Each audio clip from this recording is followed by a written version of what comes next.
This episode spotlights Ready Readers, a St. Louis nonprofit dedicated to inspiring a love of reading and strengthening early literacy through classroom read-alouds, high-quality books, educator support, and family engagement. Guests Maggie Strube and Lauren Campbell will share how Ready Readers partners with early childhood centers and elementary schools, mobilize trained volunteers, and collaborates with educators and families to build strong reading foundations. We also have our senior class president, Kirriel Johnson, that has a passion to go into the early education career pathway. We'll explore how joyful, consistent read-aloud experiences, culturally responsive books, and community partnerships help close opportunity gaps and set children up for long-term success in school and life.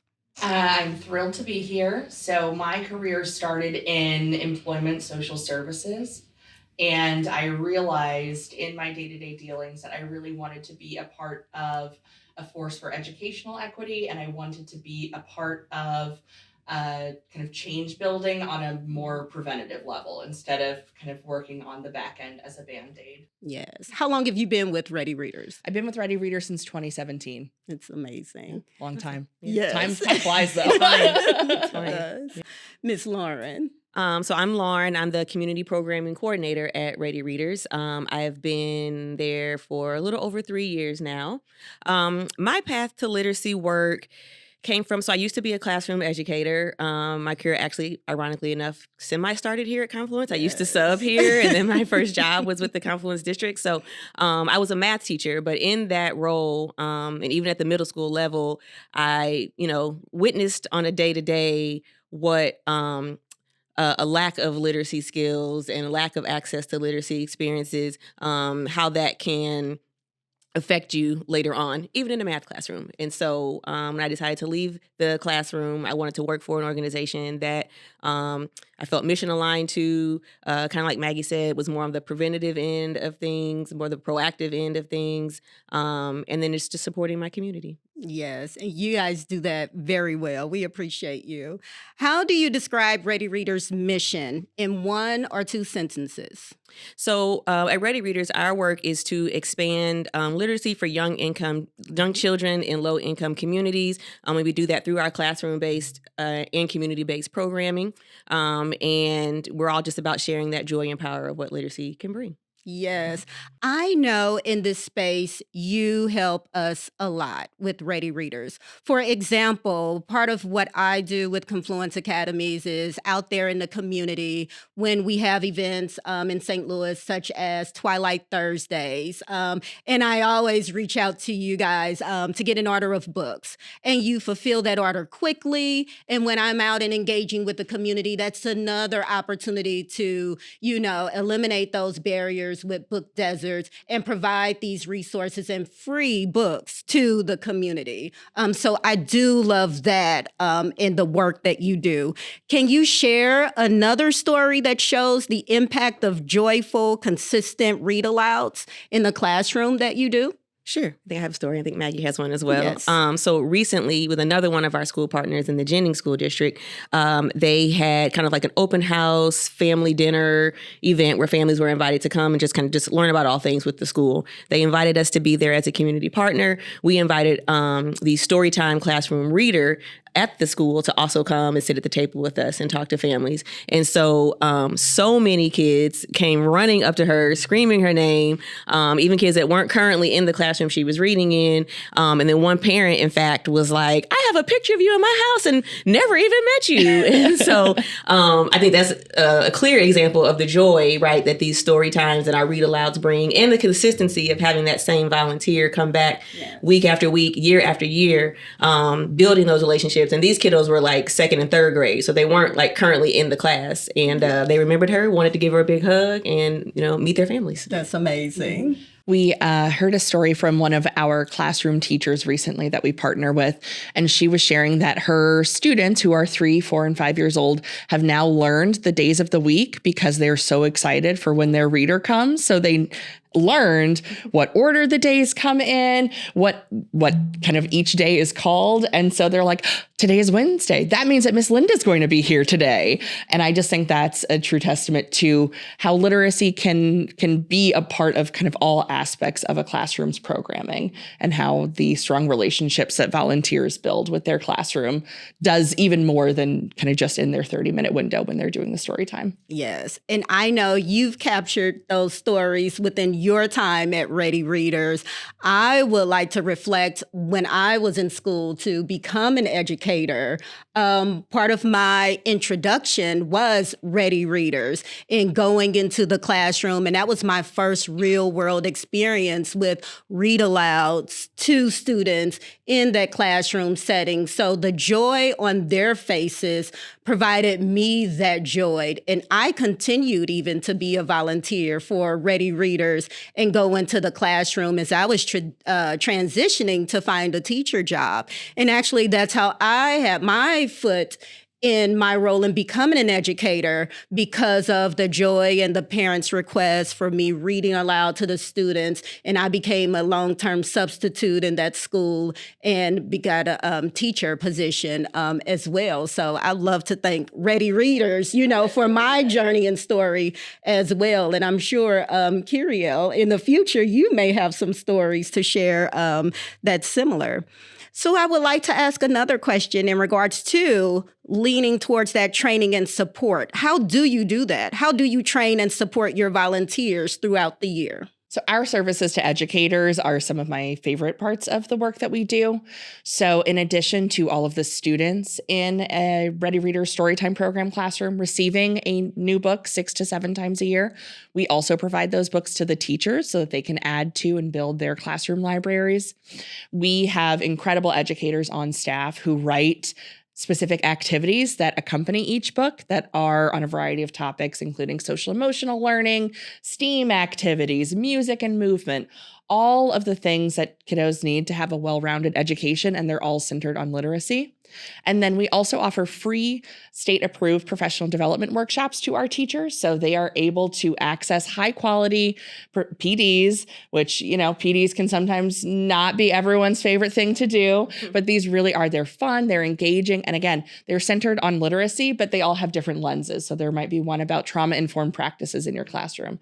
There might be one about just getting silly and doing dramatic play. And so I think that those all really add to a robust experience for our educators. That is amazing. Again, we have Kirriel here that is one of our very own and has been with Confluence Academy since 6th grade. And tell us, Kirriel, what would you aspire to do, or what do you aspire to do when you leave from Confluence Academies? I want to go to school to be a educator for early education. That is amazing. And you shared earlier with us, as you guys know here, we are looking for early educators. Can you share with us why you decided to take that pathway? You share specifically in regards to that reading concept, that experience you had in the classroom with reading aloud. Can you share that story with Maggie and Lauren? Okay, so I've always been a very advanced reader ever since I was in 1st grade. So my teacher just make me read a lot out loud, and I actually liked it. So when I got to 7th grade, I joined an organization where we were reading to younger kids and stuff like that, and I liked it. And I like reading to my little siblings. We just read The Giving Tree yesterday, and I love how they put such heavy messages in kid books. And what was You answered the question. She sounds like That's a amazing. future Ready Reader volunteers to me. Can't wait to have you. Yes. You're going to be a great educator. Yeah. I think, when you have the passion, especially when you're a young person, that's it. That's all you need. Yes. So we appreciate that you want to go into education as a field. So my wonder is, as we heard with Kirriel speaking about how she reads to her siblings, in regards to strategies, what strategies does Ready Readers use to help families build reading routines at home?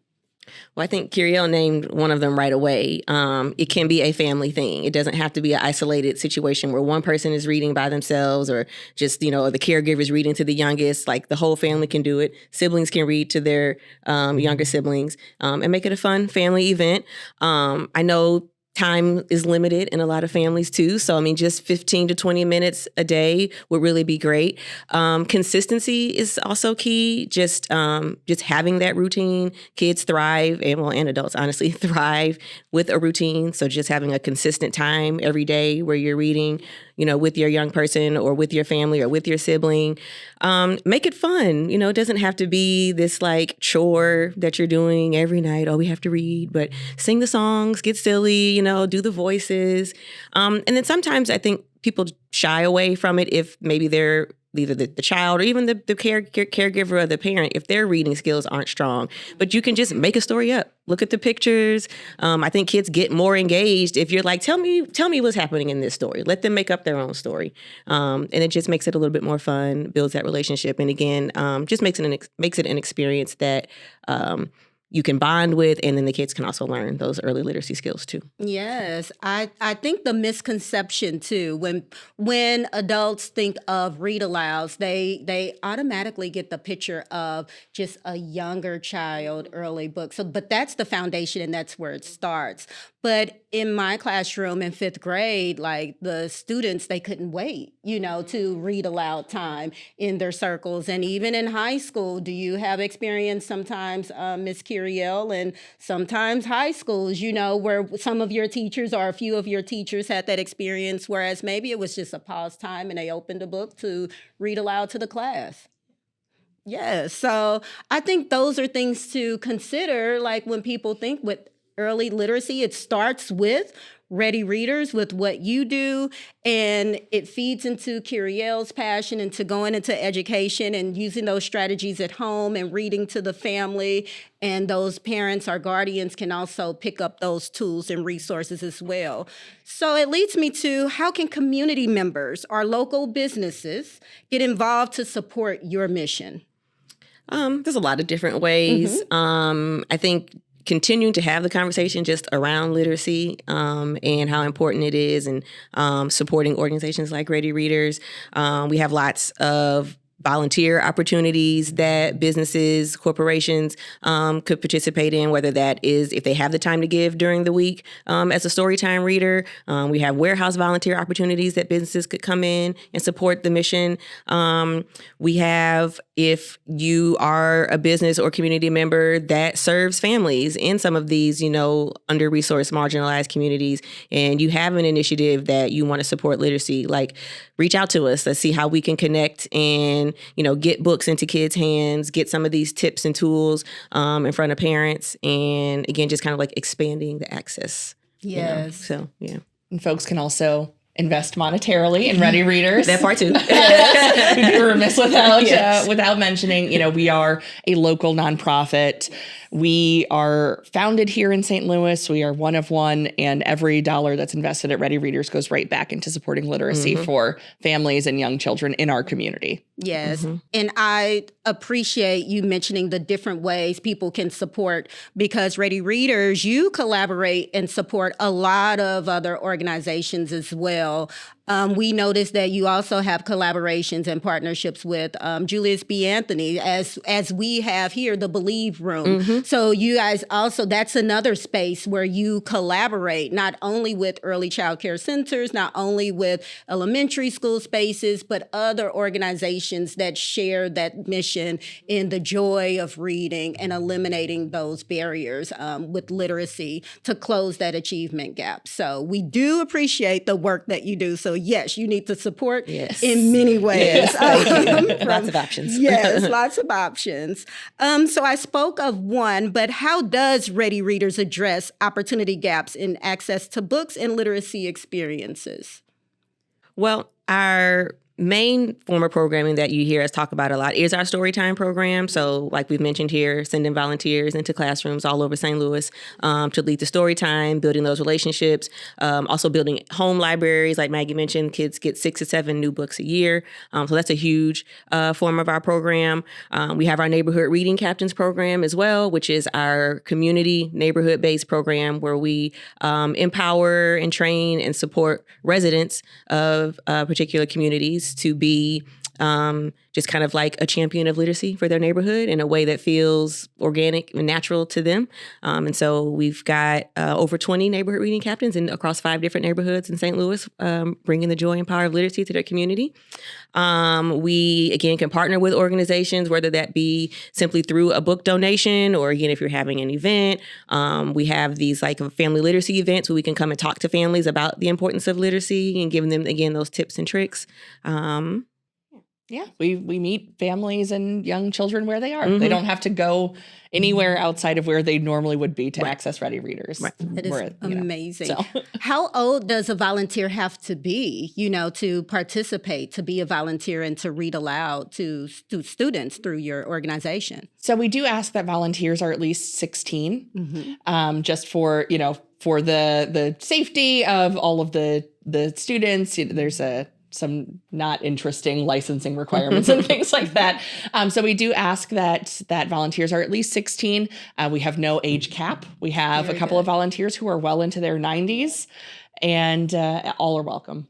So that's amazing, and that leads into Kirriel. So tell me, what are your top schools? Like, as you are thinking now, since you are a senior, you're actually the senior class president for Confluence Preparatory Academy. It really is. So let us know, what are your future goals? As you've learned, there is an opportunity possibly for you to volunteer with Ready Readers. So what are your inspirations?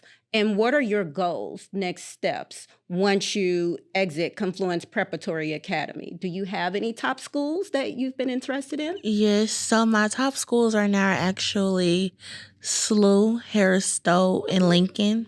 Very good. And you said my goals for after. I really want to get into early education. Like, I want to stick with it. I don't want to be a dropout. I want to continue going to school for it. But I also want to work while I'm in school. Very good. Work and volunteer. Possibly.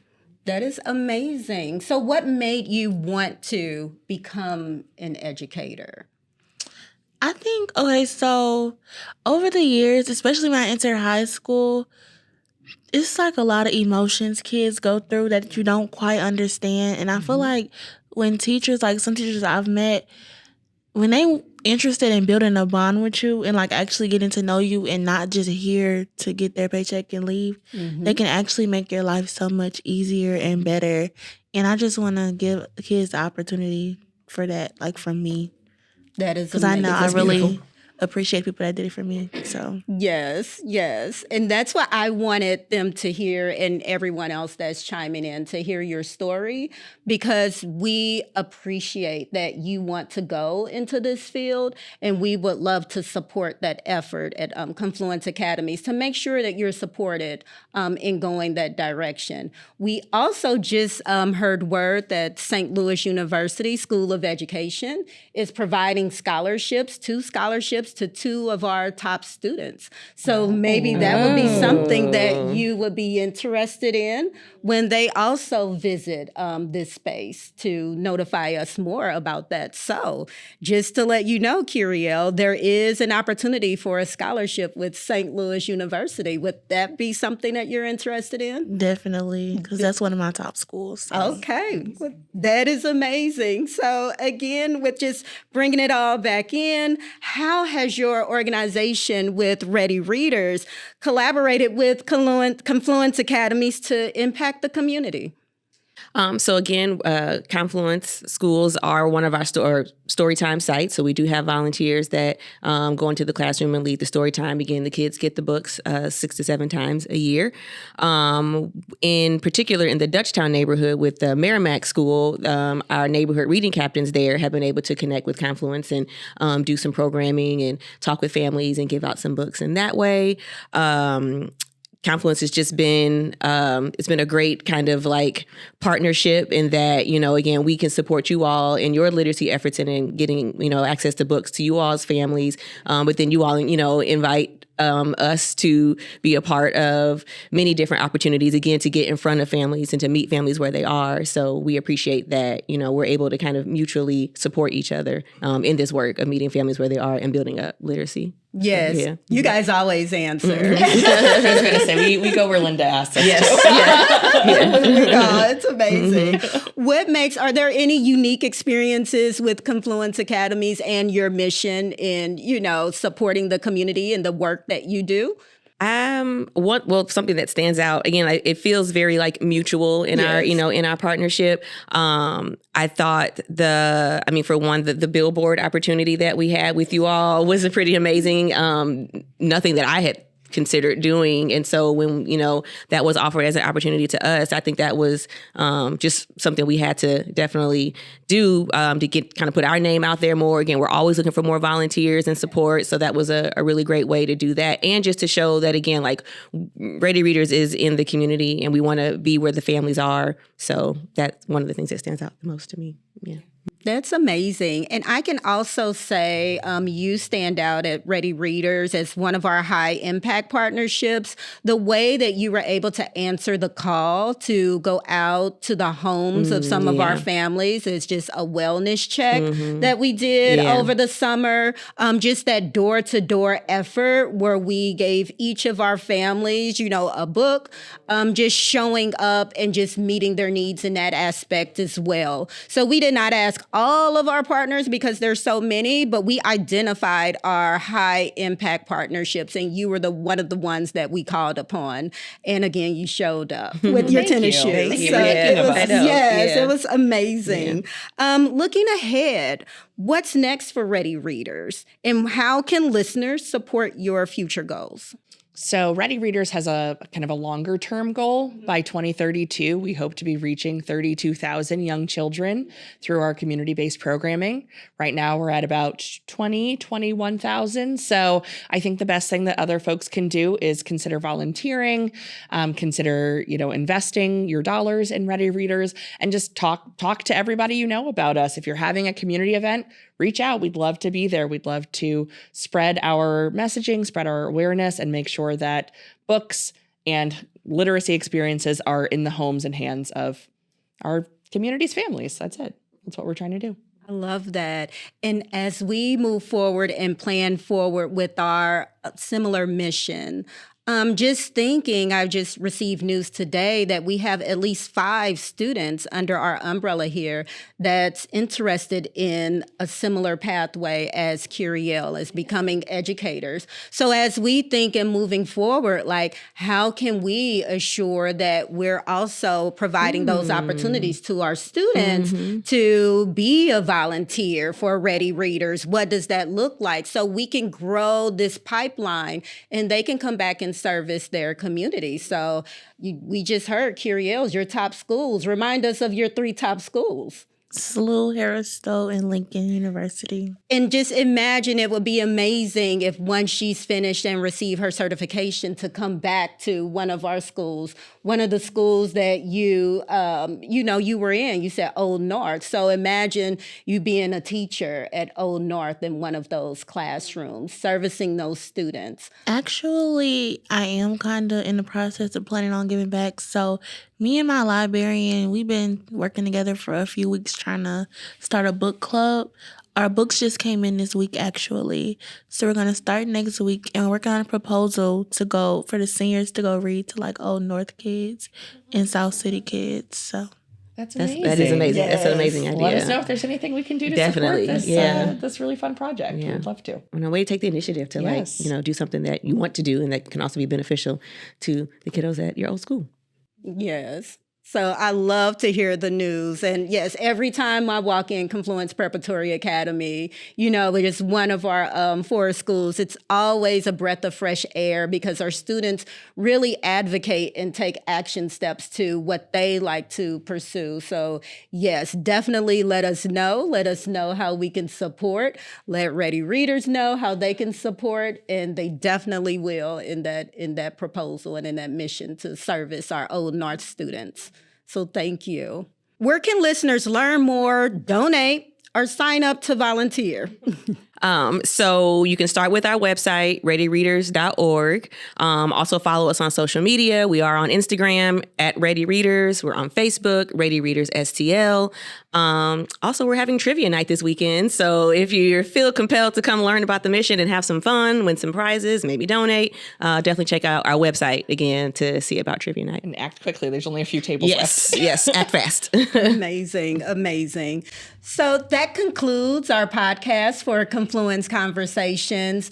Thank you again for coming in on behalf of Ready Readers. So again, we just wanted to educate our audience, our listeners, in regards to your mission for early literacy, and doing it in a collaborative way to spread the joy of literacy, the joy of reading, and to close that achievement gap in that area. So thank you again for listening, and thank you again for being our guest on Confluence Conversations. Thank you for having us. Thank you.